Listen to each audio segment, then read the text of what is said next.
응애하고 여기 보이시나요? 여기 하얀 거 보이시죠? 그리고 여기도 있고 요 사이사이마다 있네요. 그리고 뒤쪽에 이렇게 보면은 또 응애 같은 것이 끼어 있어요. 예, 요런 하얀 것도 다 응애거든요. 이 응애고 또 뒤쪽에 이렇게 보면 깍지벌레 같은 것이 끼어 있어요. 그래서 오늘 그것을 퇴치하면서 영상을 찍어 보기로 했습니다.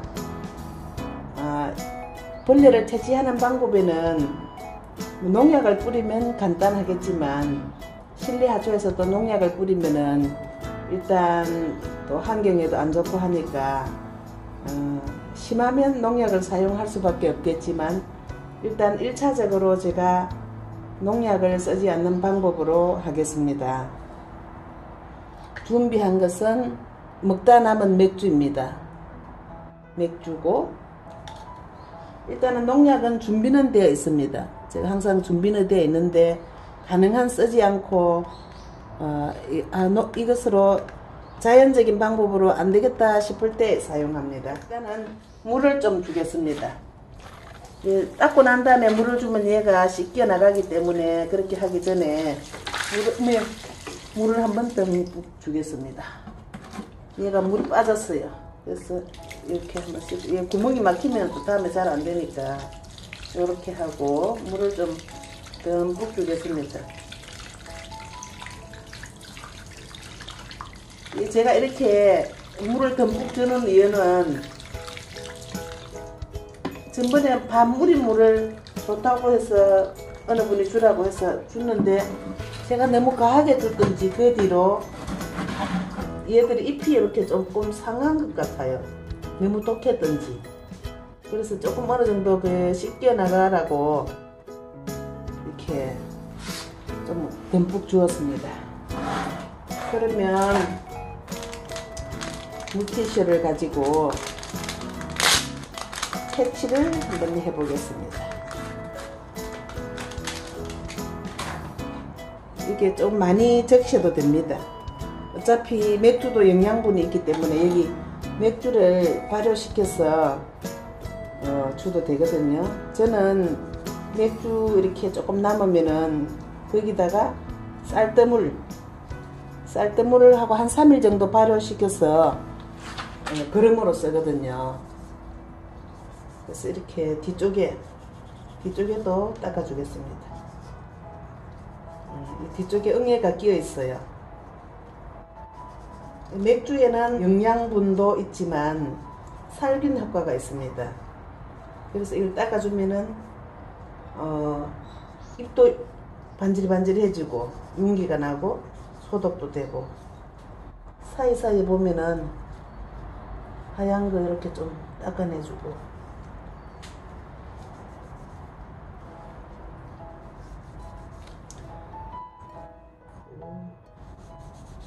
우리가 뭐 저같이 이렇게 집에서 취미로 키우는 사람은 하초 전문가는 아니기 때문에 꼭 이 방법이 옳다고 할 수는 없거든요.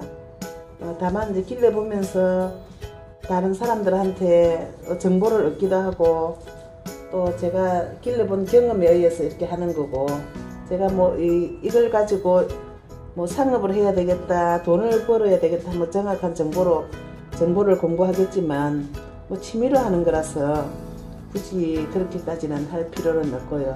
근데 정보는 어느 정도 정확해야 되더라고요. 왜 그러냐 하면 제가 처음에 호야꽃에 물을 많이 주면 안 되는 줄 알았어요. 그래서 그때는 사지는 않고 지인한테 한 포기씩 얻은 것을 한 2번 정도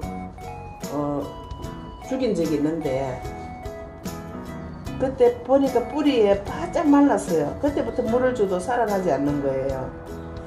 그래서 제가 그렇게 물을 안 준 것도 어느 분의 정보를 보고 다육이니까 물을 많이 주지 말고 그냥 내버려 두라 그래서 했는데 그 뒤로 제가 가만히 생각해 보니까 어떤 기업집 같은 데서 화분 선물하잖아요. 보면 이 호야꽃이 옆에 항상 밑에 심어져 있어요. 그러면 원래 큰 화분들은 물을 자주 줘야 되는 하초도 있거든요. 그래서 제가 물을 자주 줘야 되는 하초가 아니면은 왜 하초 하원에서 저렇게 같이 심어서 줄까? 이상하다. 그 사람들이 뭐 거기에 대한 뭐 상식이 없는 것도 아닐 텐데. 그래서 이제 이렇게 또 인터넷을 뒤지고 호야꽃을 잘 기르신 분들 보니까 호야꽃은 잎이 많기 때문에 어느 정도 물을 줘야 된다 하더라고요. 그래서 다육이라서 뭐 좁은 화분에 영양도 없는데 그냥 이렇게 심어놨는데 흙도 많아야 되더라고요. 그래서 제가 이 큰 나무가 하나 화분이 마침 있길래 뽑아서 다른 데 심고 한 포트를 사다가 여기 한 몇 포트 사다 심으려 하다가 얘들도 어차피 번식하면은 늘어나거든요. 지금 요만큼 컸잖아요.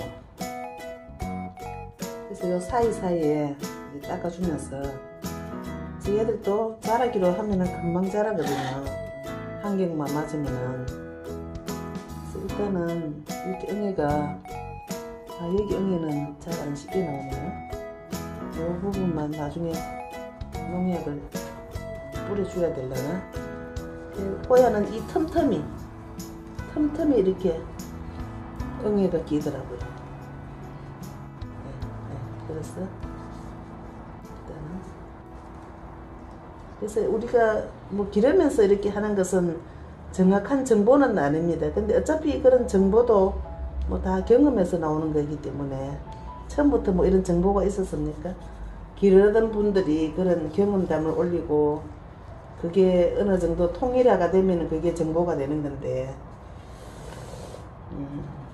그래서 일단은 제가 이래 가지고도 또 안 되면은 뒤에 또 뭐 농약을 뿌려야 될 수도 있지만 최대한 안 뿌리는 방법으로 해서 이렇게 하도록 하겠습니다. 호야 물주기는 봄, 여름, 가을까지는 겉흙이 마르면 흠뻑 주고요. 겨울에는 안에 흙까지 말랐을 때 푹 주시면 되거든요. 근데 물은 모든 화분의 하초는 물을 너무 자주 주면 썩습니다. 예, 일반 밭이나 뭐 산에 자연적으로 크는 애들하고 틀려서 물을 너무 자주 주면 오히려 뿌리가 썩어버리거든요. 그리고 화분은 모든 화분은 배수가 잘 돼야 되고요. 물이 빨리빨리 내려가야지 되지 안 그러면 뿌리가 썩습니다. 모든 화분은 다 그렇습니다. 그리고 특히 이 다육이 같은 것은 마사토를 많이 섞어야 되고요. 호야꽃은 제가 며칠 전에 이벤트에 당첨된 선희 오수스님 댁에 호야꽃 정말 멋지게 잘 길렀거든요. 제가 이제 또 거기 그 채널에 선희 오수스님 채널에 가가지고 또 한 수 배워서 이렇게 지금은 잘 기르고 있습니다.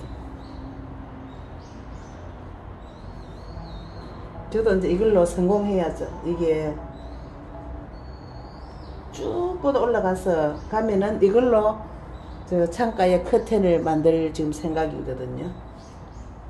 그러려면 한 포트를 더 사다 심어야 되겠네요. 저는 이걸로 번식하려고 했는데 이걸로 한번 하나 갖고 한번 늦으니까 하나 더 해서 그냥 위로 올라가게끔 아니면 옆으로 쭉 쳐지면 되는데 제가 이제 계획하고 있는 것은 이걸로 저 창문까지 올라가서 커튼 대용으로 하기 위해서거든요.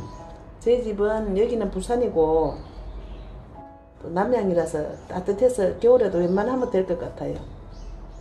좀 되게 춥다 싶으면 신문지 같은 거라도 좀 덮어주면 되니까. 엉이가 뒤에도 좀 있네요. 그리고 이 안에는 제가 바나나 껍질을 안쪽에다가 뿌리 쪽에 묻어뒀거든요. 바나나 껍질이 영양분이 좋다 하더라고요. 어떤 분은 우려서 뿌리라고 했는데 그냥 저는 그대로 껍질을 그대로 요 땅속에다가 화분 속에 묻어두었습니다. 다음에는 더 좋은 영상으로 보여드리겠습니다. 감사합니다.